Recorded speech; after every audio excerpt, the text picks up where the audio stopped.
விரும்புகிறோம். ஏனென்றால் ஏற்கனவே நாங்கள் போராட்டத்தை துவங்கி ஒரு வார காலம் ஆகிவிட்டது. பல கட்ட போராட்டங்களை நாங்கள் நடத்தி கொண்டு வருகின்றோம். வரக்கூடிய செவ்வாய்க்கிழமையிலிருந்து அதிலிருந்து அடுத்த கட்டமாக ஏற்கனவே இந்த கருணை கொலை மட்டுமல்லாமல் பணி புறக்கணிப்பு என்ற அந்த நிலையும் எடுக்கின்றோம்.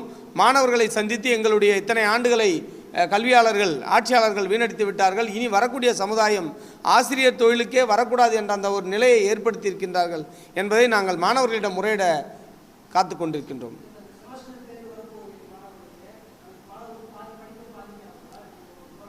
நீங்கள் கேட்பது சரியான ஒரு கேள்வி. மாணவர்களுடைய வாழ்வாதாரம் பாதிக்கப்படுகிறது. எங்களுடைய குடும்பமே ஒட்டுமொத்தமாக சிதைந்து விட்டது.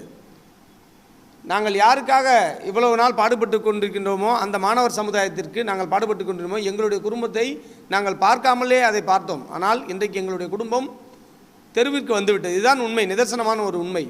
செவ்வாய்க்கிழமை முதல் ஏற்கனவே போராட்டத்தை நாங்கள் தொடர்ந்து நடத்திக்கிட்டு இருக்கோம்.